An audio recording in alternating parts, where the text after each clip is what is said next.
आज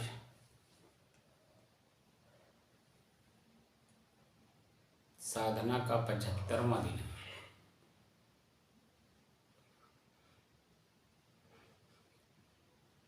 तारीख 19 जनवरी 2022, दिन बुधवार।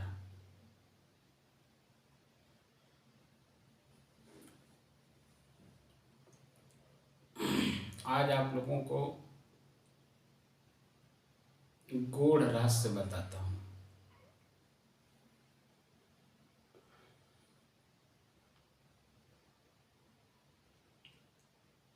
गूढ़ रहस्य, गूढ़ का तात्पर्य है जो अपने पकड़ से बाहर हो, जिसे हम पकड़ना चाहते हैं, पकड़ करके उसका आनंद लेना चाहते हैं, उसके साथ रमण करना चाहते हैं, उससे सुख की अनुभूति चाहते हैं।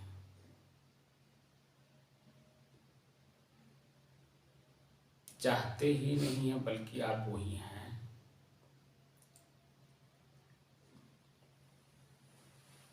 आज साधना के 75वें दिन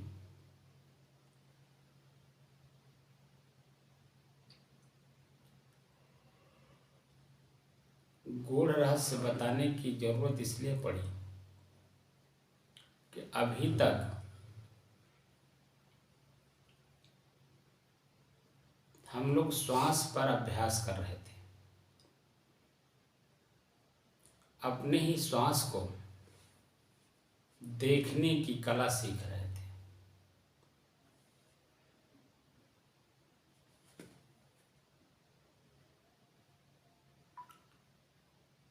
श्वास, जितने भी महापुरुष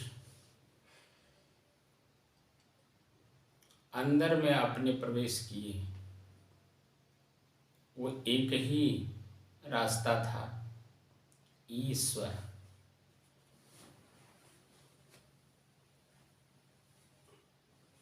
हमारा मन चंचल है।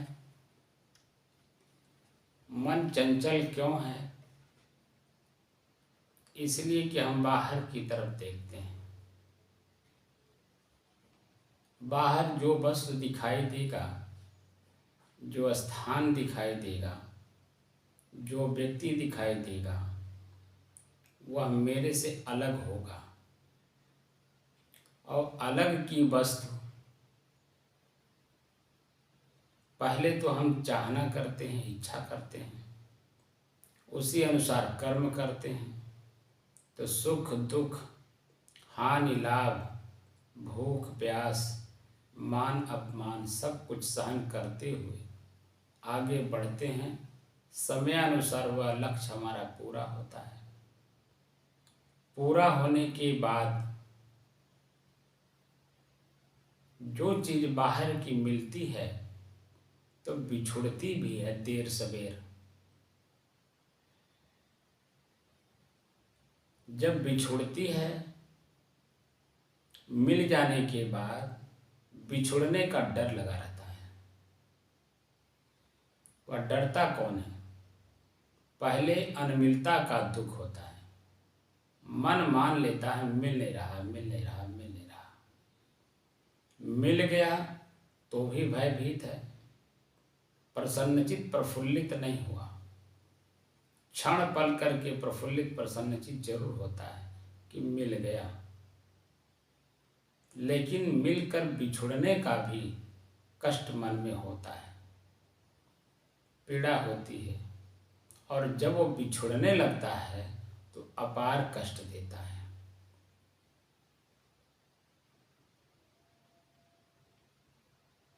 अपार कष्ट, हम अपार सुख चाहते हैं, कष्ट नहीं। लेकिन बाहर की तरफ देख रहे हैं, बाहर की वस्तु पाना चाहते हैं, बाहर की तरफ कोई भी चीज सुन करके उसको समझना चाहते हैं। तो बाहर की वस्तु पहले अनमिलता का दुख, मिलने का दुख, मिलकर स्थिर रखने का दुख, बिछुड़ने का दुख, बिछुड़ जाने के बाद अपार कष्ट, पार दुख। तीनों काल में जो स्थिर हो, हम वो चाहते हैं जो स्थिर हो। तो प्रकृति को पकड़ना चाहते हैं, यानी भगवान से मिलना चाहते हैं। तो भगवान शब्द का जो हमने नहीं बताया है, ये सब वेदों में, उपनिषदों में, श्रुतियों में सब भरा पड़ा है।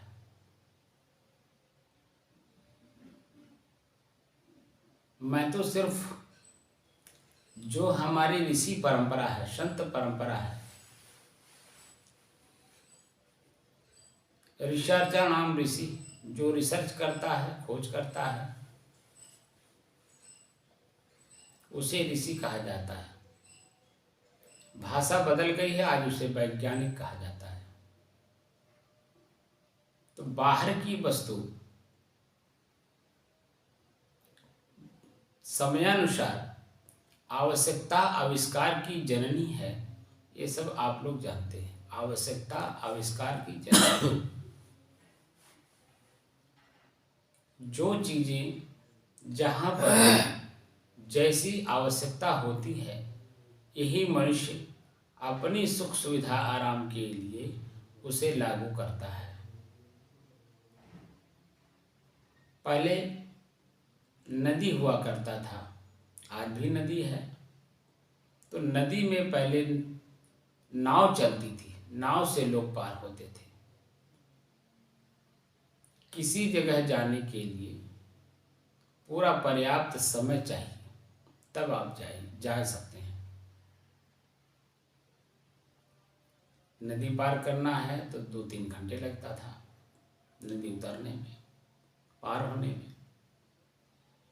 पैदल यात्रा था, पैदल चला जाता था।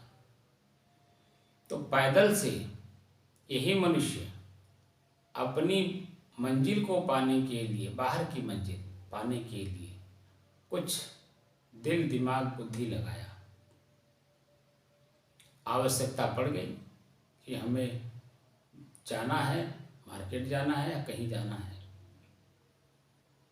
तो जा कर के तुरंत वापस भी लौटना है। तो कैसे, क्या ऐसा करें कि जिससे कि हमारा मंजिल आसान हो जाए, जल्दी पहुँचे, जल्दी घर वापस लौट आए। तो संसाधन बनाया साइकिल।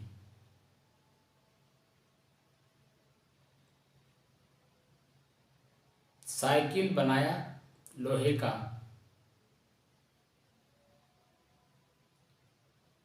लोहे की साइकिल, जब आप साइकिल का निर्माण कब हुआ, कैसे हुआ, इसके बारे में जानने की कोशिश करेंगे। तो जब सबसे पहले साइकिल बनाई गई, उस समय में पूरा चीज लोहे का था। पहिया लोहे का, पहिया जो रबड़ आजकल लगा दिया जाता है, रबड़ ट्यूब टायर, पहले नहीं था। शुरुआती दौर में वो सब नहीं था। और जो उसका फ्रेम बनाया गया, वो भरतू लोहा का बनाया गया। वजनदार था वो। धीरे धीरे धीरे धीरे उसमें प्रगति होती गई, मंजिल लोग चलने लगे। प्रगति होते होते अब तो इतना हल्का बना दिए हैं कि आप कंधे पर भी लेकर के चल सकते हैं, किलोमीटर भर। लेकिन शुरुआती दौर में जो आविष्कार करने वाले लोग थे, वो भरतू लोहा का बनाए, तो उठाने में ही वो दिक्कत करता था, वजनदार था वो, क्योंकि भरतू लोहा था।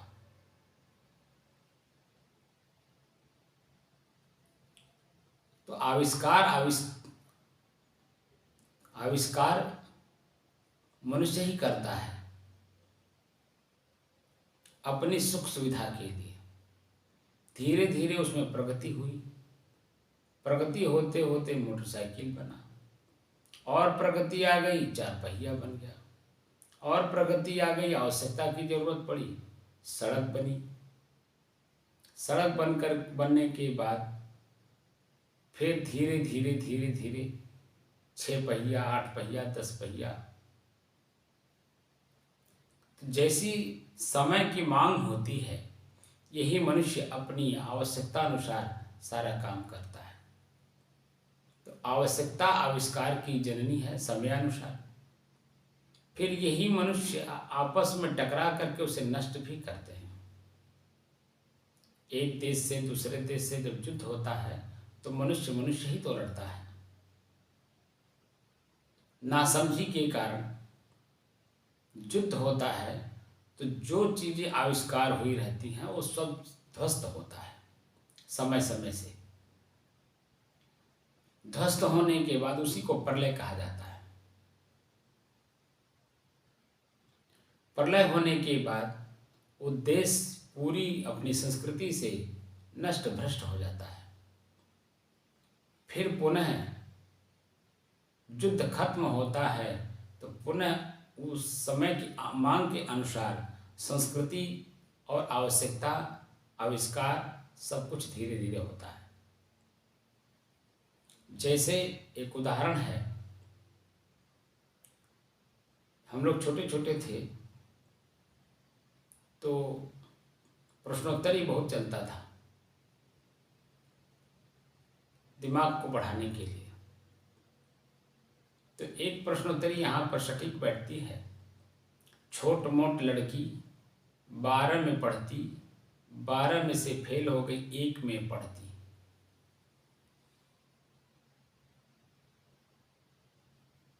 बताइए क्या है? इसको बुझौनिया बोलते हैं, देहाती भाषा में बुझौनिया। बूझो क्या है? तो यहाँ घड़ी, इसका उत्तर आता है घड़ी। घड़ी का जो घंटे वाली सुई होती है वो छोटी होती है, मिनट की जो सुई होती है वो बड़ी होती है, सेकंड की जो सुई होती है वो मिनट के बराबर होती है। ज़्यादा तेजी के साथ सेकंड की सुई चलती है, फिर मिनट की सुई चलती है, फिर घंटे की सुई चलती है। बहुत परिश्रम करके धीरे धीरे एक एक घंटे ऊपर चढ़ता है छोटी सुई, और 12 बजने के बाद पुनः 1 में लौटता है। तो परिश्रम करते करते 12 घंटे लगता है उसको, लेकिन 1 में जाने में उसे कोई ज़्यादा देर नहीं लगता है, समय नहीं लगता है, तुरंत 12 बजे से 1 बजे पहुंच जाता है। तो ये स्थितियां हैं विश्व की संपन्नता में, विकास में। एक बार लोग ध्वस्त करते हैं, 1 बजा, धीरे धीरे विकास हुई, विकास बढ़ते बढ़ते बढ़ते बढ़ते इतना चरम सीमा पर पहुंच जाता है कि आदमी आदमी को ही खाने लगता है, नासमझी के कारण, और विनाश स्वयं कर लेता है। स्वयं विनाश करता है, स्वयं विकास करता है।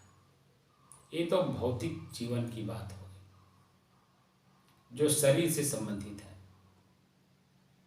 शरीर अस्थूल शरीर, भौतिक जीवन अस्थूल शरीर। इस अस्थूल शरीर को चलाने वाला एक सूक्ष्म शरीर है। सूक्ष्म शरीर आपके साथ हमेशा रहता है, स्थूल शरीर आपके साथ हमेशा नहीं रहता है। स्थूल शरीर माटी पानी आग हवा आकाश यानी पंच प्रकृति का है, उसमें स्वतः अपना क्रिया होता है, स्वतः उसके अपने नियम हैं, उस अपने नियम में चलता है, किसी की सुनता नहीं है। हाँ, उसकी जानकारी चेतन करता है, लेकिन उसकी क्रिया को रोक नहीं पाता, सिर्फ जान पाता है कि ये क्रिया हो रही है। ज्ञान का मतलब जानकारी होता है। अपने अपने फील्ड में, अपने अपने जगह पर जो व्यक्ति जहाँ पर भी पूरे विश्व में अपने कर्म का अनुभव करता है, उसी को लेख में लिखता है और उसी को बोलता है, और वही सुनने वाले के लिए जानकारी होती है, ज्ञान होता है। और जानकारी प्राप्त करने के बाद जैसी जानकारी हमें होती है, आवश्यकता हो तो उसे जीवन में प्रयोग करिए, आवश्यकता नहीं है तो जानकारी रखिए लेकिन प्रयोग मत करिए, क्योंकि आवश्यकता नहीं है। जब आवश्यकता नहीं है तब प्रयोग करेंगे। आवश्यकता कौन सी वस्तु कहाँ पर है, कैसी है, किस रूप में है, किस समय में करना है, कब करना है, कितना करना है, इन सारी बातों को सूक्ष्म शरीर के द्वारा ही हम एनालिसिस करते हैं, खोज करते हैं। खोज करने के बाद तब स्थूल शरीर को प्रयोग करते हैं। तब स्थूल शरीर को प्रयोग करके उस वस्तु को, उस ज्ञान को हम प्रयोग करते हैं। हाथ से देना है, पैर से चलना है, हाथ से लेना है, आँख से देखना है, कान से सुनना है, मुंह से बोलना है। जिसकी जहाँ जरूरत पड़ती है उस सूक्ष्म शरीर उसका प्रयोग करके उसको स्वयं को, पहले शरीर को आनंदित करता है, फिर स्वतः अपने आप में आनंदित होता है। इसको कहते हैं ज्ञानी। यानी जानकारी, ज्ञान को अपने जीवन में प्रयोग करने का जो सिस्टम है वो सूक्ष्म शरीर के द्वारा स्थूल शरीर से कराया जाता है। सूक्ष्म शरीर क्या है? मन, चित्त, बुद्धि, अहंकार, चार शब्द, स्पर्श, रूप, रस, गंध, ये सूक्ष्म शरीर है। इन्हीं सूक्ष्म शरीरों से हमारा पूरा जीवन, जो स्थूल शरीर दिख रहा है, ये उसी पर जुड़ा हुआ है, उसी पर डिपेंड करता है। हमारा आँख देखता है, स्थूल शरीर है। आँख के पीछे सूक्ष्म शरीर है। तो क्या देख रहे हैं, क्या देखना चाहिए, कितना देखना चाहिए, कब देखना चाहिए, कैसे देखना चाहिए, इसका जो खोज करना है वो सूक्ष्म शरीर ही करती है। यानी मन किसे कहते हैं? मन खाली मनन करता है, याद दिलाता है, ख्याल कराता है। चित्त का काम है अनुसंधान करना, खोज करना, रिसर्च करना, क्या है, क्यों है, कैसे है, किसके लिए है, कब के लिए है। इन प्रश्नों को लगा करके जो खोज की जाती है उसका काम चित्त का है, वह काम चित्त का है। और जब चित्त पूरा अपना खोज कर लेता है और उसमें निश्चय कर लेता है, वही बुद्धि बन जाती है। निश्चय ही बुद्धि है। अब हम किन किन चीज़ों को एनालिसिस करते हैं, एनालिसिस करके यानी खोज करके किन किन चीज़ों को हम बुद्धि में जचा लेते हैं, प्रौढ़ कर लेते हैं, मजबूत कर लेते हैं, वह अपने ऊपर डिपेंड करता है। हर आदमी एक ही वस्तु को देखता है, एक ही चीज़ सामने रखा हो और उसके चारों तरफ आदमी हो, एनालिसिस करने वाले, खोज करने वाले, तो अपने अपने एंगल पे जो चीज़ें दिखाई दे रही हैं वो उसी पर तो वो बोलेगा, यहाँ सामने मुझे ये दिखाई दे रहा है।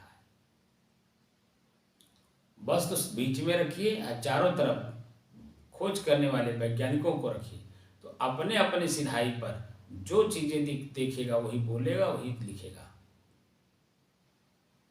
सर्वगुण संपन्न नहीं हो पाता है। सर्वगुण संपन्न अगर होना होता है तो सीट को छोड़ना होता है, यानी वस्तु के चारों तरफ स्वयं घूमना पड़ता है, तब जा करके उसके पूरे चीज को ज्ञान प्राप्त किया जा सकता है। एक जगह बैठ करके एक वस्तु को, उसके आधे अधूरे ज्ञान को हम प्राप्त करते हैं, लेकिन वस्तु के चारों तरफ जब हम स्वयं घूमते हैं तब हमें पता चलता है कि ये चीज़ ऐसा है। मन स्थिर हो जाता है, शांत हो जाता है। लेकिन मन तब तक शांत नहीं होता जब तक वो अपनी सीट को छोड़ता नहीं है। एक जगह अपने आप को फिक्स कर लिया, अपने एंगल से देख रहा है, उसी को सच मान लिया है। तो दूसरा व्यक्ति जो अपने एंगल पे देख रहा है वह अपनी बात बोलता है, और दोनों अपनी अपनी जगह पे सीट पे चिपके हुए हैं, यानी आसक्त हैं, बात को समझना नहीं चाहते, सीट को छोड़ना नहीं चाहते, आसक्ति को त्याग करना नहीं चाहते, उसकी सही दिशा में सही जानकारी प्राप्त करना नहीं चाहते, तो आपस में ही लड़ जाते हैं। और आपस की लड़ाई कहाँ तक जाती है पता नहीं चलता है। तो हम साधना जो सीख रहे हैं, श्वास को देखने की जो कला बताई जा रही है, हमारा जो मन है वो चंचल है। आँख से देखता है, कान से सुनता है, जीभ से स्वाद लेता है, हाथ पैर से चलता फिरता है, लेता देता है, इच्छाएं बहुत करता है, बहुत बातों को एक ही बार में सोच लेता है, बहुत बातों को एक ही बार में बोल देता है। वो उसके लिए अपने ही चंचलता के कारण दुख और पीड़ा का कारण बनता है, क्योंकि उसका परिणाम उसे पता नहीं है, इसीलिए जो मन में आता है करते जाता है। लेकिन ज्ञानी का कर्तव्य होता है कि वह किसी भी चीज को देखे तो पर्याप्त समय लेकर के किसी को देखे, उसमें हर प्रकार के अच्छे और बुरे के रूप में दोनों को खोज करे, इसमें अच्छाई कितनी है, इसमें बुराई कितनी है। हम दिन और रात दोनों के बारे में जब हम जानते हैं, और जैसा हमारे पास वर्तमान समय होता है, दिन है कि रात, उसका हम सही उपयोग करते हैं। अगर हमें सही दिन और रात का पता नहीं है तो हम दिन में भी सोते हैं और रात में भी जगते हैं, क्योंकि सही समय का प्रयोग सही समय पर नहीं हो रहा है। इसलिए शारीरिक, मानसिक, पारिवारिक और सामाजिक हर प्रकार की बुराई आपके जीवन में आने लगती है। समय का ज्ञान हो, समय का ज्ञान वर्तमान में क्या करना है, कब करना है, कितना करना है, कैसे करना है, क्या हो रहा है और क्या होना चाहिए, इन सब चीज़ों पे खोज करने पर अपने मन के अंदर में स्थिरता आती है, चंचलता खत्म होती है, स्थिरता आती है। और स्थिरता ही आपके ज्ञान का, आपके आविष्कार का, आपके कर्म का परिणाम आपको सुख देता है, प्रसन्नता देता है, आनंदित करता है आपके मन और शरीर को। लेकिन है तो आप ही के ऊपर। सूक्ष्म शरीर को हम कैसे प्रयोग करें, क्योंकि सूक्ष्म शरीर भी मेरा है, मैं नहीं हूं।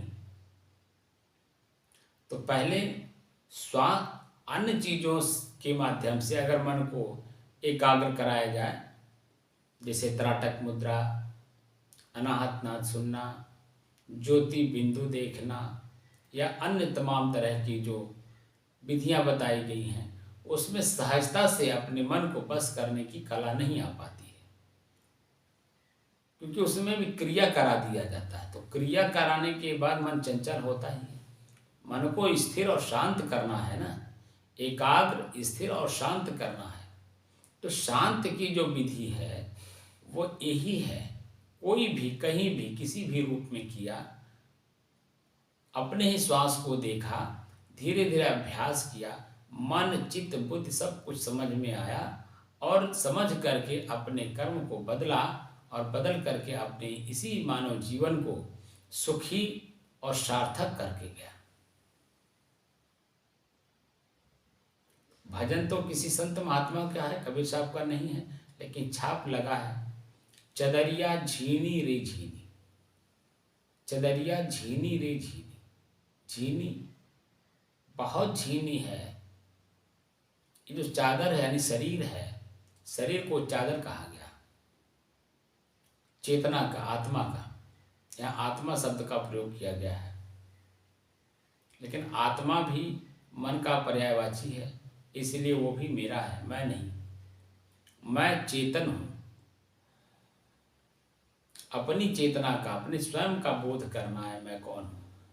मन, चित्त, बुद्धि, अहंकार, शब्द, स्पर्श, रूप, रस, गंध, ये सूक्ष्म शरीर हमसे अलग है। इन सब का जानने वाला मैं चेतन,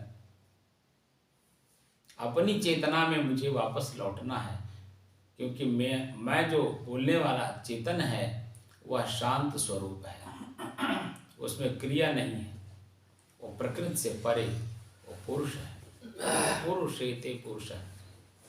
इस शरीर रूपी पूर्व मने गांव में जो निवास करने वाला राजा है वह स्वयं आप चेतन है। अपनी चेतना का बोध करने के लिए इन संसाधनों का उपयोग करना, क्योंकि मन चंचल हो गया है। इन्हीं प्रकृति के वस्तुओं में हम ओतप्रोत हो गए हैं, उसे ही बाहर पाना चाहते हैं, उसी में स्थिरता लाना चाहते हैं, और स्थिरता अपने को भी वहीं स्थिर करना चाहते हैं, जो कि उसमें परिवर्तन है। और परिवर्तन सृष्टि का नियम है, उसमें आप रोक करके उसके दोषी हो जाते हैं। उदाहरण तो अनेकों प्रकार के हैं, उदाहरण देने से यहाँ बात बनती नहीं। उदाहरण सिर्फ समझने समझाने के लिए दिया जाता, सुना जाता है और दिया जाता है, अपनी चेतना का बोध करने के लिए। हमारा मन चंचल है, एक ही मिनट में कई बात सोचता है, काम एक होता है, पूरे दिन में एक ही काम निपटता है। 12 घंटा दिन होता है, और 12 घंटे के दिन में सुबह 4 बजे आप जगे, 5 बजे जगे, 12-14 घंटा जो है आप जगते हैं और एक ही 2 काम पूरा कर पाते हैं। लिस्ट आपने कई बनाई है कई काम को करने के लिए, लेकिन पूरे 12 घंटा, 14 घंटा, 16 घंटा में आप 1 से 2 काम आप सिर्फ निपटा पाते हैं। लेकिन मन में चंचलता होती, ये काम बाकी हो गया, वो काम बाकी रह गया, वो काम बाकी रह गया, उसी में आपको कष्ट होता है, पीड़ा होती है। करते समय भी आपको चंचलता के कारण ये काम अभी नहीं हुआ, ये काम नहीं हो रहा है। जिस काम को आप कर रहे हैं उसमें आपका मन नहीं है, दूसरे काम में मन है, तो वहाँ भी आप कुछ न कुछ गलती कर देते हैं। और जब गलती करते हैं तो सही दिशा में वो काम होता नहीं है, तो उसका सुख मिलता नहीं है, क्योंकि वो काम सही हुआ नहीं, तो उसमें पश्चाताप और आत्मग्लानि होती है। तो चंचलता के कारण ही होती है कि एक काम में मन आपका एकाग्र और स्थिर नहीं है। एकाग्रता का मतलब होता एक धन अग्र, अंत में एक रह जाना।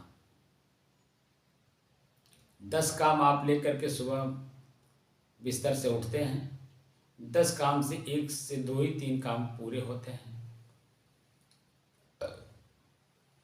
अधूरे रह जाने के कारण पश्चाताप होता है।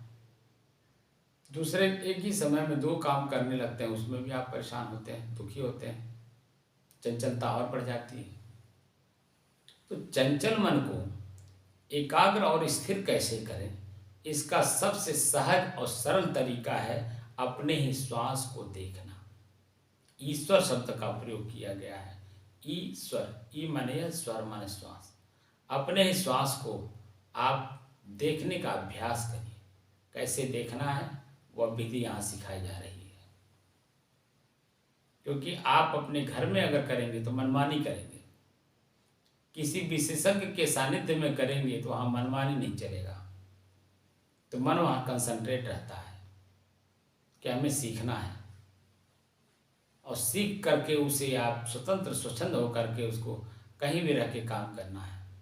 लेकिन विशेषज्ञ के पास जब रह करके हम किसी भी चीज़ को सीखते हैं, हमने डॉक्टरी पढ़ ली, लेकिन अगर सीनियर डॉक्टर के साथ बैठ के प्रैक्टिस नहीं करेंगे तो पढ़ाई हमको काम नहीं आती है। वह तो सिर्फ थ्योरी पढ़ा गया, प्रैक्टिकल तो बाकी है सीनियर के साथ। थ्योरी इसलिए पढ़ाई जाती है ताकि शब्द का ज्ञान हो, वस्तु का ज्ञान हो, स्थान का ज्ञान हो, और सिर्फ जानकारी देने के लिए। प्रयोग तो प्रैक्टिकल में होगा, प्रयोग होगा तो वहाँ कंसंट्रेशन की ज़रूरत है। एक ही काम को पूरा जीवन लग जाता है डॉक्टर बनने के लिए, डॉक्टर की ख्याति प्राप्त करने के लिए पूरा जीवन खत्म हो जाता है। वकील बनना है, वकील वकालत की LLB आपने पढ़ाई की, लेकिन किसी सीनियर के साथ जब तक आप बैठ के प्रैक्टिस नहीं करते हैं, उसकी जो गहराई है, कौन सा शब्द कहाँ प्रयोग होता है, कैसे होता है, कितना होता है, कैसे किया जाता है, वो सारी विधियां तब समझ में आती हैं जब प्रेजेंट में जो सिचुएशन होता है उसका प्रयोग करते हैं, तब वो कला सीखा जाता है अपने से सीनियर के साथ। ऐसे ही यह आध्यात्मिक विद्या है। अपने आप को जानना है तो अपने आप को जो व्यक्ति जाना होगा, समझा होगा, उसमें स्थिर होगा, उसकी बारीकियों को समझता होगा, जानता होगा, वही आपको वह उस लेवल पे ले जाके खड़ा करेगा। तो प्रैक्टिस करना है उनके साथ, उनके सानिध्य में। ऐसे हम बता भी दें तो आप कुछ जान नहीं पाएंगे, लेकिन जब प्रैक्टिस मेरे सानिध्य में करेंगे तो निश्चित तौर पे धीरे धीरे बातें आपके समझ में आ जाएगी। तो कोई भी काम जो उसका अनुभवी है, प्रैक्टिकली है, अपने उसके प्रयोग में जीवन में उतरा हुआ है, उसके सानिध्य में जब रह करके हम किसी चीज़ को सीखते हैं, जानते हैं, समझते हैं, तो निश्चित तौर पे सही दिशा जाते हैं। पढ़ लेने से, किताब पढ़ लेने से वो बातें वास्तव में आती नहीं। हम संत लोग भी आपस में हंसी मजाक करते हैं, शब्द क्या बोलते हैं ये महत्वपूर्ण है। एक शब्द आप लोगों को सुनाता हूं। संतन की महिमा रघुराई, संतन की महिमा रघुराई, दाल दे घी ले चुराई, दाल दे घी ले चुराई। पुराने जमाने में जब देश गरीब था, गरीबी के कारण हमारे पास अस्पताल कम थे, डॉक्टर्स कम थे, तमाम चीज़ें जो हमारे पास कमजोरी थी, उस समय में भी लोग बीमार पड़ते थे, कमज़ोर होते थे। तो हमारे अपने घर की चीज़ें मनुष्य को ताकतवर बनाती थी, निरोग बनाती थी। तो उस समय में ताकत की चीज़ें हमें पीने के लिए कहा जाता था। टॉनिक तो होता नहीं था, होता भी था तो दूर शहरों में मिलता था, गांव देहात में मिलता नहीं था। पैसे सबके पास होते नहीं थे, इसीलिए सभी लोग टॉनिक नहीं पी पाते थे, शरीर को ताकतवर नहीं बना पाते थे टॉनिक पीकर। तो ताकतवर बनते थे, कैसे बनते थे? उस समय में हमारे अपने क्षेत्र में, अपने देश में अरहर बहुत हुआ करता था। अरहर की दाल का जो जूस होता है वो ताकतवर होता है। तो अरहर की दाल लोगों को पिलाई जाती थी। रोटी का छिलका वो उसके साथ उसे दिया जाता था। तो 1 हफ्ता 2 हफ्ता में वो ताकतवर हो जाता था, 1 महीने तक लग जाता था। तो दाल अपने आप में ताकतवर है, ये बात सच है। दूसरे, उसी में देसी घी, गाय का हो या भैंस का हो, घी जब पड़ जाता था तो उसका ताकत दूना हो जाता था। अब दूना ताकत जब होता था तो 1 महीने में जो रिकवरी हमारे शरीर की होती थी वह हमें 15 दिन में, 10 दिन में हो जाता था। उसी तरह से प्रैक्टिकल और थ्योरी 2 तरह के ज्ञान हैं। हम सिर्फ थ्योरी जानने की कोशिश करते हैं और जानते हैं, और जानने का अभ्यास भी करते हैं, सिर्फ थ्योरी, प्रैक्टिकल नहीं करते हैं। प्रैक्टिकल जब प्रयोग में करेंगे, प्रयोग लाएंगे, जितना ज्ञान है उतना आप प्रयोग करेंगे तो निश्चित तौर पे जो ज्ञान है उसमें कुछ न कुछ डिफरेंस, यानी बदला हुआ आपको लगेगा। क्योंकि प्रैक्टिकल करने में और सुनने और कहने में दोनों में अंतर होता है। तो जो घी है वह हम लोगों का प्रैक्टिकली चीज है। मन को एकाग्र करने की बहुत सारी विधियां हमारे वेदों में, शास्त्रों में, उपनिषदों में हमारे महान लेखकों ने लिखा है और प्रवचन करने वाले लोग भी बताए हैं। चाहे जितना उनके पास ज्ञान हो, लेकिन जितना ज्ञान है उसका वो थ्योरी के रूप में वो बोल भी दिए हैं, प्रवचन के रूप में, और लिटरेचर में लिख भी दिए हैं बड़े बड़े विद्वान लोग। लेकिन वो हम पढ़ते जरूर हैं, समझ नहीं आती है। क्यों? क्योंकि प्रयोग करने का कला नहीं मालूम। तो प्रयोग करने की कला सीखना पड़ेगा किसके पास? जो प्रयोग किया हो और करके अपने मन को शांत कर लिया हो। शांत मन जिसका हो गया होगा उसकी एक एक बात में कीमत होगी, क्योंकि वह अभ्यासित है, वह आदत में लाई हुई चीज है और वह एक शब्द से बोलता है। 100 शब्द नहीं बोलेगा, एक शब्द बोलेगा और प्रैक्टिस करवाएगा। प्रैक्टिस खुद करता है, इसलिए अभ्यास जिसको कहते हैं, एक शब्द के अभ्यास में पूरा जीवन खत्म हो जाता है। लेकिन पूरे जीवन में संपन्नता नहीं आ पाती है। अगर पूरी एक ही जीवन में संपन्नता लेना चाहते हैं तो आपको अपने ही चीज़ों को एनालिसिस करना पड़ेगा, यानी खोज करना होगा। तो कैसे खोज करना है? उसकी कला है कि अपने ही श्वास को आप अभ्यास करिए देखने के लिए, अपने से अलग होकर, जिसको साक्षी और दृष्टा कहा जाता है। दृष्टा भाव, देखने के भाव में मेरा श्वास चल रहा है, मेरा श्वास जो चल रहा है, श्वास के माध्यम से जो मैं हवा अंदर खींच रहा हूं, उसमें गर्मी है कि ठंडाई है कि शीतलता है। अभी मन चंचल है तो अपना श्वास ही, अपने श्वास पर ही मन टिकेगा ही नहीं। 1 मिनट से ज़्यादा रुकता नहीं है, 1 से 2 मिनट, 3 मिनट, इससे ज़्यादा नहीं रुकता है। भले शरीर मेरा आंख मूंद करके पलथी मार के बैठा हो, लेकिन मेरा जो सूक्ष्म शरीर है वो चंचल है, वो स्थिर नहीं है। और जब तक वो स्थिर नहीं होगा तब तक आपके मन की चंचलता दूर होगी नहीं। और जब तक मन की चंचलता दूर होगी नहीं, जो श्वास लेने में हमें अनुभूति हो रही है, सुख और दुख के रूप में, वेदना और संवेदना के रूप में, वह हमें अनुभव कैसे होगा? क्योंकि मन मस्तिष्क शांत नहीं है और उसका अनुभव करने के लिए मन मस्तिष्क की ही जरूरत है, और मन हमारा चंचल है। तो उसको आदत, अभ्यास कराया जाता है, आदत में लाया जाता है अपने श्वास को देखने के लिए। बार बार देखिए, जब भी समय मिल जाए तभी देखिए, बैठ के देखिए, खड़े होके देखिए, चलते हुए देखिए, बोलते हुए देखिए, देखते हुए देखिए, सुनते हुए देखिए, अपने ही श्वास को देखिए। तो वर्तमान के सिचुएशन आपको बताता है कि मैं कोई भी बात सुन रहा हूँ तो मेरी श्वास की गति कैसी है, क्योंकि शब्द जैसा कान पर पड़ेगा वैसे हमारे श्वास की गति तेज और मध्यम और स्लो होगा।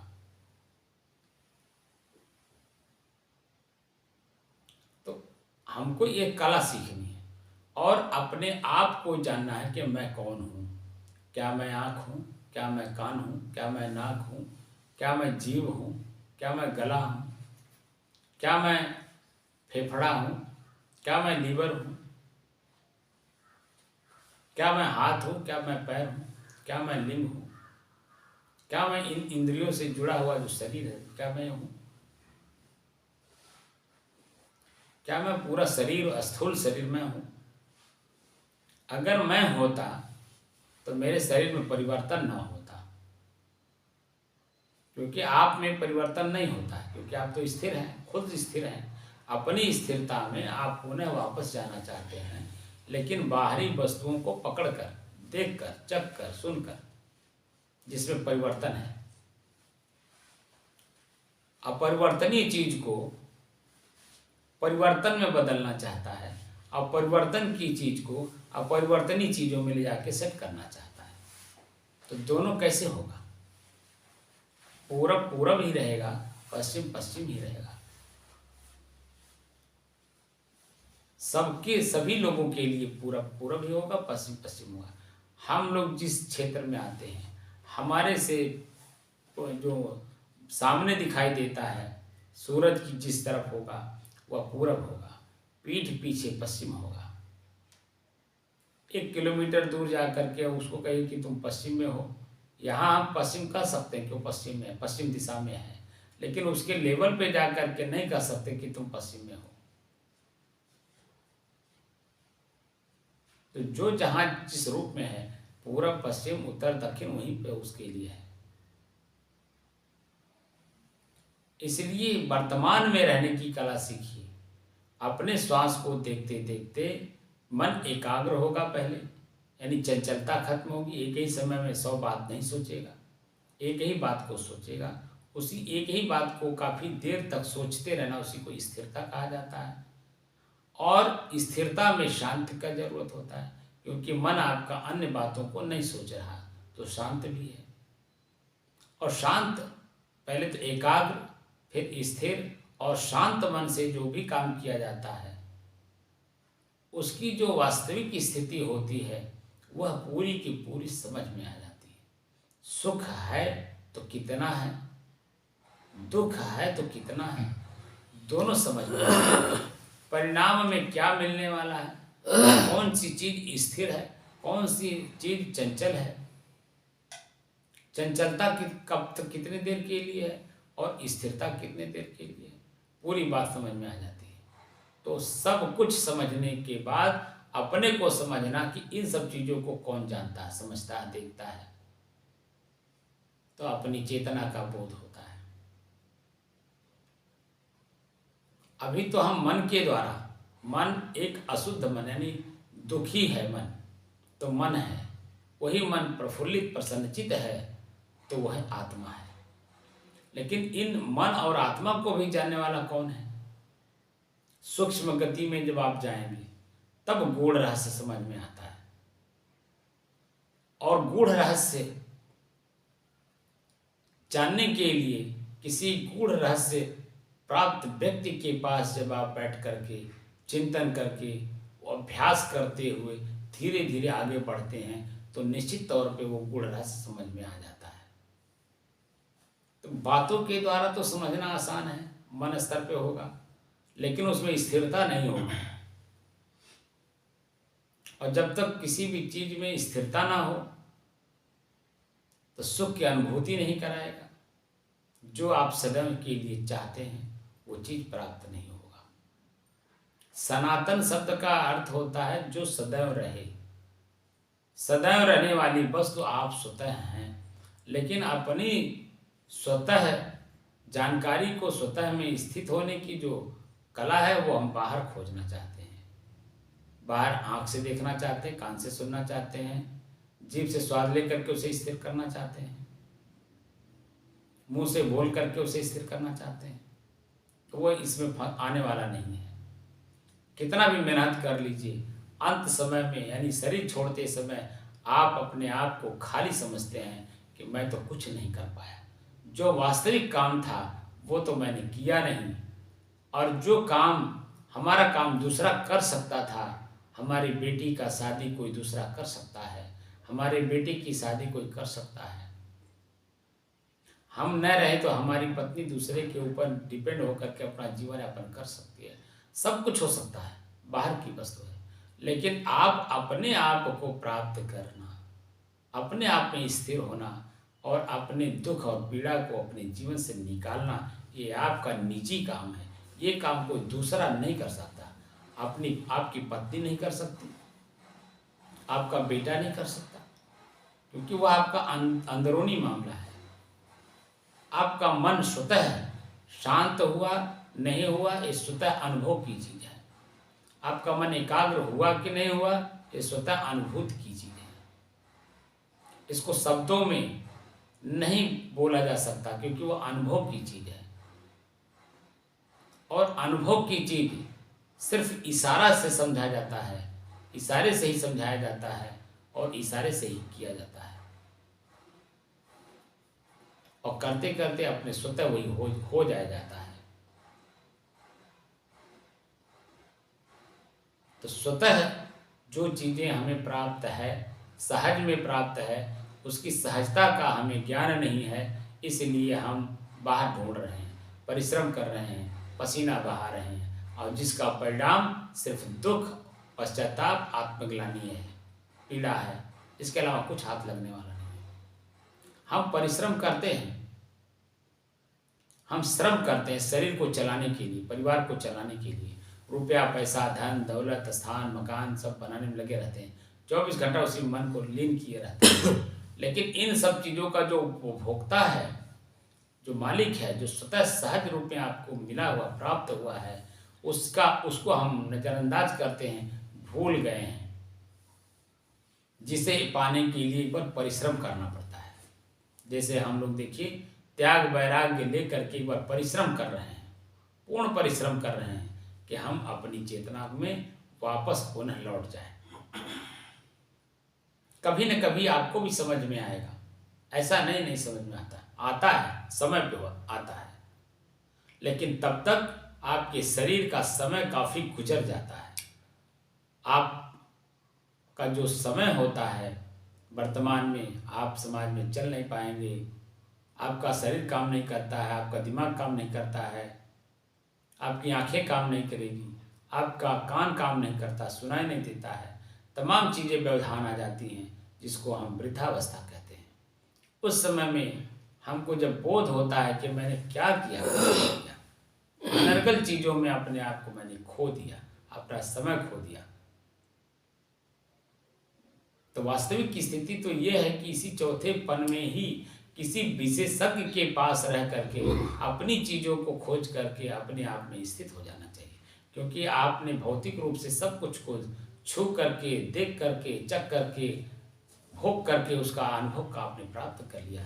उसका अनुभव यही हुआ, मिला कि सिर्फ पश्चाताप, दुख और पीड़ा मिला, उसके अलावा कुछ नहीं मिला। बड़ी से बड़ी चीज़ों को जो पाने की लालसा थी वो मिल गया, मिलने के बाद आपको सिर्फ पीड़ा और दुख दे रहा है।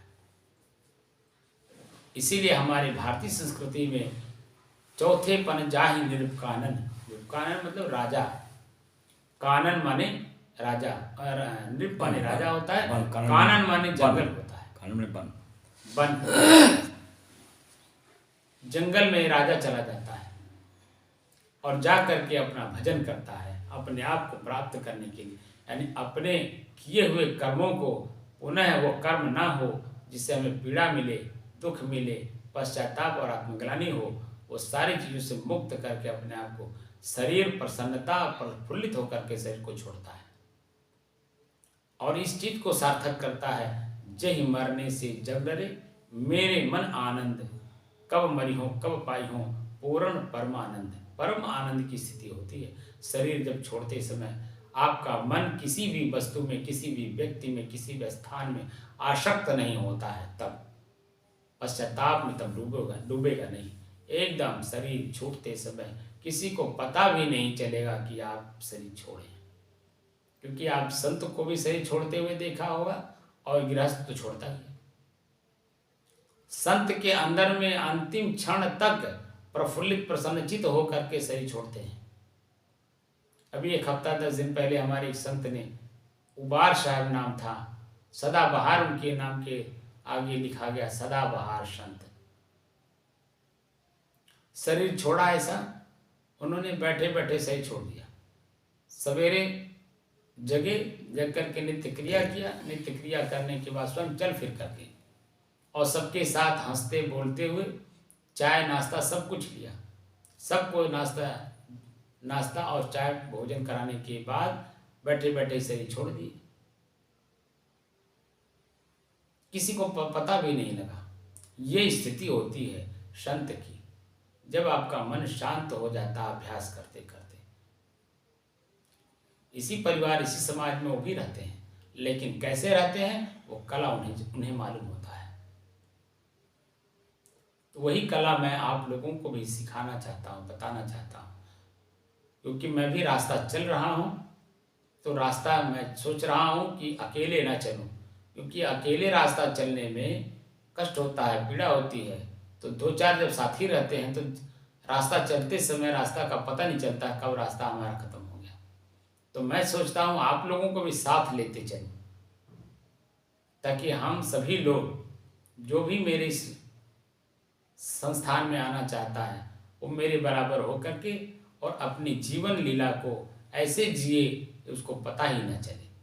क्योंकि बातों में मशगूल होने पे काम करते समय समय का पता नहीं चलता है।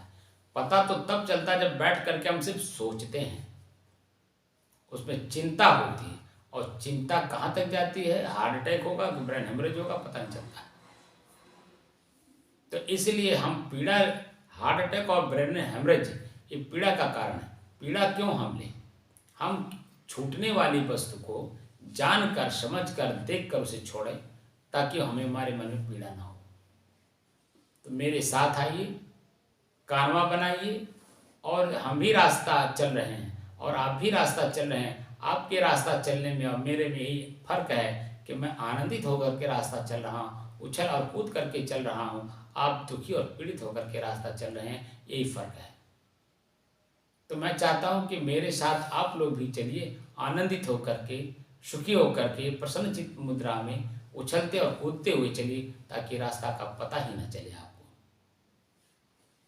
बल्कि मन में और भाव हो कि और अगर रास्ता मंजिल दूर होता तो और बढ़िया लगता और आनंद आता। क्योंकि आपको पता ही नहीं चला कि कब आपकी मंजिल आपके पास आ गई, यानी मृत्यु कब आपके पास आ गई आपको पता ही नहीं चलेगा।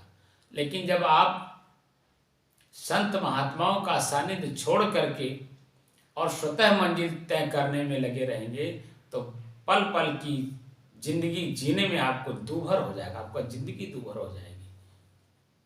जीने में ही आपको हे भगवान कब ले चल पा हमें ये भाषा आने लगेगा, कहाँ रास्ता भूल गए, तमाम तरह की बातें, मन में पीड़ा होती है, कष्ट होता है।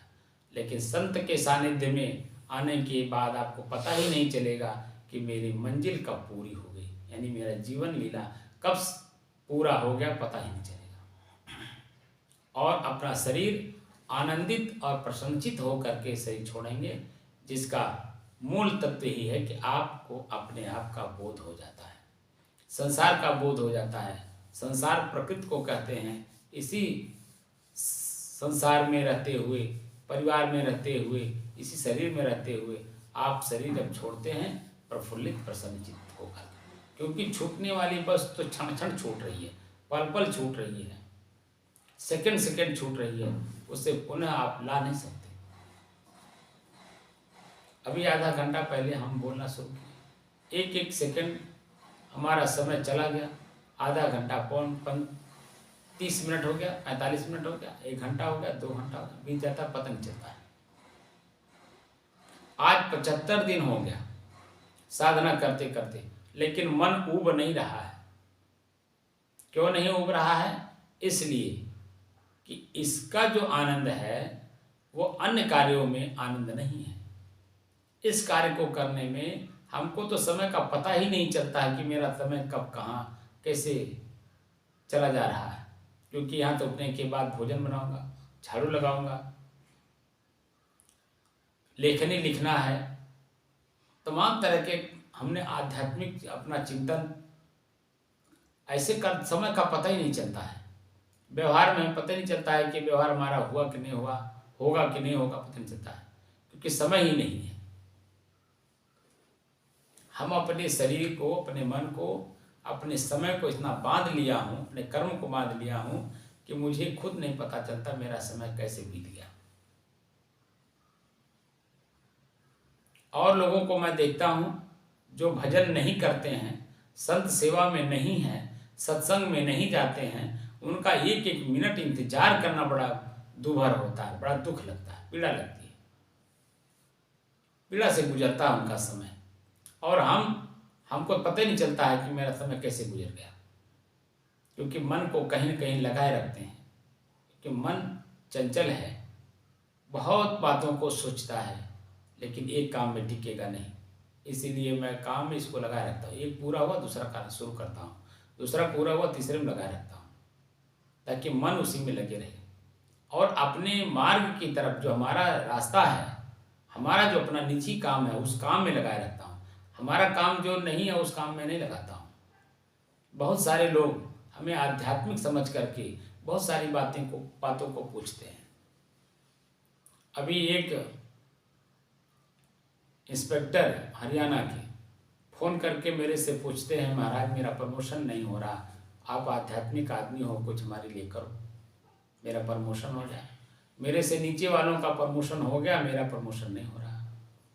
तो मैंने कहा भैया वो एक सिस्टम है, सामाजिक सिस्टम है, उस सिस्टम में आप रहते हो, आपको पता वहाँ हम लोगों का क्या काम है। वह तो जिस सिस्टम में आप जुड़े हो उस सिस्टम में कहीं न कहीं कोई न कोई कमी आपने किया होगा, तभी ऊपर वाला आपका प्रमोशन नहीं कर रहा, क्योंकि ऊपर वाला आपका वॉच करता है। आपके डिपार्टमेंट को आपके स्वभाव विचार आचरण के बारे में पता है। जिस ऑफिस से आप बिलोंग करते हैं उस ऑफिस को पूरा पता है, आपकी हिस्ट्री पूरी पता है उसका, आपकी हिस्ट्री को उसको पता है। तो उसके लेवल पे आप जाइए, प्रमोशन ले लीजिए। मैं यहाँ से आपके लिए क्या कर सकता हूँ? मैं तो एक आध्यात्मिक आदमी हूँ। हाँ, मन चंचल मन है, आपका प्रमोशन नहीं हो रहा, आपका मन दुखी है। इस मन को शांत करना हो तो मेरी साधना में आइए, मैं आपका शांत करा देता हूँ। प्रमोशन मेरे हाथ में नहीं, मैं लेटर बना के आपको दे दूँ, प्रमोशन आपका हो जाएगा, जा करके आप इंस्पेक्टर हो जाइए, आप कुछ हो जाइए। क्योंकि वो विभागीय है, विभाग आपके ऊपर वाच करता है, आपकी देखरेख करने वाला आपके ऊपर बैठा हुआ है। ये सब चीज़ें हमसे करवाना चाहते हैं, बताइए।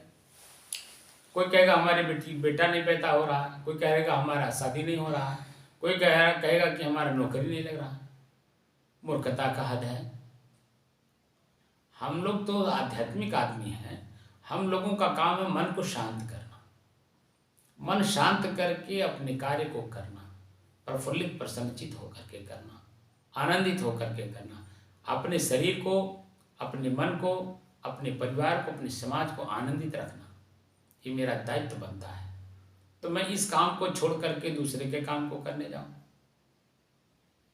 तो मूर्खता है कि नहीं? हर व्यक्ति मूर्खता कहीं कहीं कर रहा है, अपना काम, निजी काम नहीं कर रहा है। जो काम अपना नहीं है उसी काम को छेड़े हुए है और उसी में पीड़ा, दुख, पश्चाताप, आत्मग्लानि लेके घूम रहा है। तो गूढ़ रहस्य यही है, आप अपने को जानिए। इस शरीर में मैं कौन हूँ, कहाँ रहता हूँ, किस रूप रंग का हूँ, देखने में कैसा लगता हूँ, चखने में कैसा लगता हूँ, सुनने में कैसा लगता हूँ, करने में कैसा लगता हूँ, क्या यही सब मैं हूँ या इनसे परे? अब मैं कौन हूँ, इस बात की जानकारी आपको एक शब्द में बता देता हूँ, आप सिर्फ शांत हैं।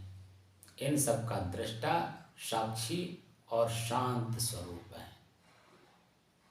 आप में न देखने की कला है, न देखने की शक्ति है, ये सब प्रकृति की व्यवस्था है। आप इन सब को जानने वाला, समझने वाला और इन सब से परे शांत स्वरूप। सदगुरु कबीर साहब ने संतों सहज समाधि भरी शब्द में लास्ट में प्रयोग करते हैं कि सुख दुख से एक परे परम पद, सो पद है सुखदायी। सुख दुख से जो परे है वो आत्मचिंतन है। आत्मचिंतन का मतलब स्वतः अपनी चेतना में लौटना, शांत हो जाना, सारी क्रियाकलाप शांत हो जाए, मन भी शांत हो जाए, चित्त भी शांत हो जाए, बुद्धि भी शांत हो जाए और क्रिया भी निष्क्रिय हो जाए। जब तक क्रिया रहेगी, चंचलता रहेगा, वो प्रकृति की व्यवस्था है, उसमें परिवर्तन होगा ही। आप में परिवर्तन नहीं है, आप निष्क्रिय व्यक्ति हैं, शांत स्व। शांति उसी में होती है जिसमें क्रिया नहीं होती है, जिसमें क्रिया होगी उसमें शांति होगा ही नहीं, वो तो चंचल होगा, क्योंकि क्रिया हो रही है, बार बार हो रही है। और आप स्वतः शांत स्वरूप हैं, आप में क्रिया है ही नहीं। क्रिया प्रकृति में है, शरीर में है, शरीर के इंद्रियों में है, लेकिन आप इन सब का जानने वाला स्वतः शांत स्वरूप है। इसी शांत स्वरूप को जानने के लिए हमने मन की एकाग्रता, मन की स्थिरता और मन की शांति स्वतः में अनुभव, ये अभ्यास करवा रहा हूँ और गूढ़ रहस्य तक ले जाने का प्रयास कर रहा हूँ, कि ताकि आप लोग भी अपनी चेतना का बोध कर लीजिए। जो मैं हूँ वही आप भी हैं। कभी न कभी आपको हमारे ही कार्यों में, हमारी ही दिशा में मुड़ना पड़ेगा, लेकिन वो समय कब आएगा मुड़ने के लिए, ये तो आपका समय बताएगा। लेकिन मैं चाहता हूँ कि उसके पहले आप जानकारी रखिए। किसी भी काम को जानकारी के साथ जब किया जाता है तो उसमें सफलता मिलती है, देर सवेर सफलता मिलती है। लेकिन बिना जानकारी के किसी के काम को छेड़ दिया जाता है, जिसको प्रोजेक्ट बोलते हैं। प्रोजेक्ट में जो प्रोजेक्ट बनता है उसमें हर बात इंक्लूड होता है। तो बैठ करके समझदार लोग प्रोजेक्ट बनाते हैं। गांव बसाना है, शहर बसाना है, तो उसमें क्या क्या ज़रूरत है, क्या क्या चीज़ें आवश्यक हैं, सब उसमें इंक्लूड किया जाता है, जोड़ा जाता है। जो चीज़ें उन्हें जानकारी रहती है वो तो इंक्लूड करते ही हैं। जो जानकारी नहीं रहती है, गांव में जाते हैं, फील्ड पे जाते हैं, उसको पूरी चीज़ों को देखते हैं, समझते हैं, समझ करके आकर के फिर उसको इंक्लूड करते हैं। जो कमी बेसी होती है उसको निकालते हैं, बेसी होता निकालते हैं, कमी होती है उसमें जोड़ते हैं, इंक्लूड करते हैं। ये बुद्धिमानों का काम है। तो मैं चाहता हूँ कि आप अपने आध्यात्मिक जीवन को जीने की जो समय आएगा, उस समय को पहले ही आप जान लीजिए, समझ लीजिए, देख लीजिए, थोड़ा सा अभ्यास कर लीजिए। फिर जब आप करेंगे तो सुचारू रूप से करके अपने जीवन को, अपने मन को शांत करके अपनी ज़िंदगी समाप्त करेंगे, ताकि पीड़ा ना हो। क्योंकि पीड़ा लेकर के शाम को जब सोया जाता है तो सवेरे उठते ही वही पीड़ा सामने आती है। जो चीज़ें शाम को लेकर के सोया जाता है मन मस्तिष्क में, सवेरे जैसी चेतना जागृत होती है वैसे वही बातें पुनः स्थापित हो जाती हैं हमारे मन के अंदर में।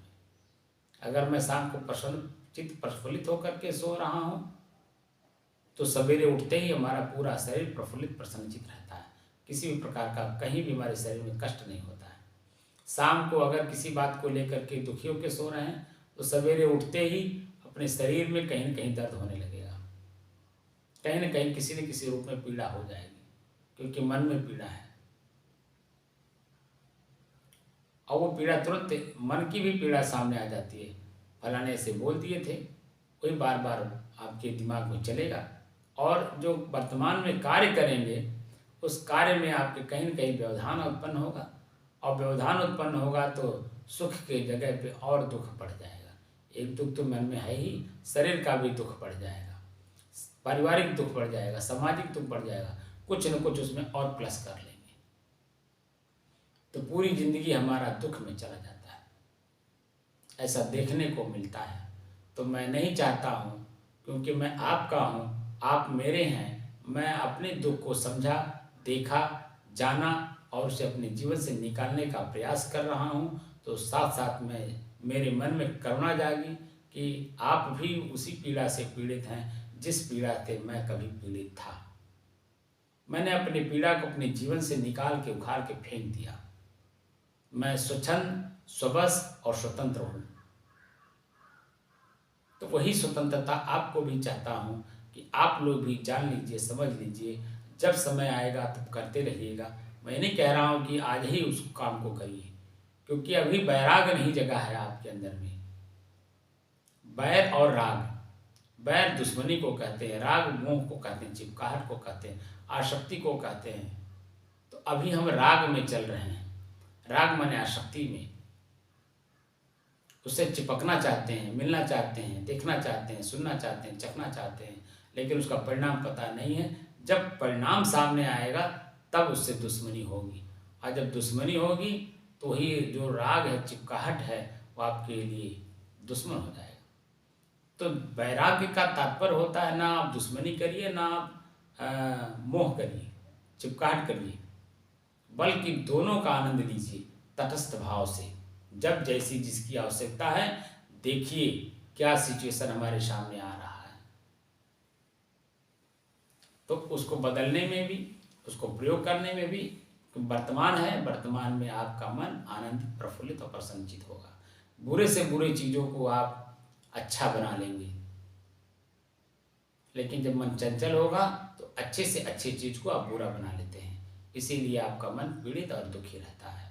तो रहस्य को समझने के लिए सदगुरु कबीर साहब को पढ़िए, उनका बीजक पढ़िए और बीजक के गूढ़ रहस्यों को जानने की कोशिश करिए, उनके संतों से मिलिए। और साधना में मैं स्वागत करता हूँ, मैं आपका सहयोग कर सकता हूँ तो मेरे साधना में आइए और अपने मन के अंदर में जो द्वंद्व चल रहा है उसे समाप्त करिए, निर्भीक होइए और अपनी शांति को पुनः स्थापित करिए। साहिब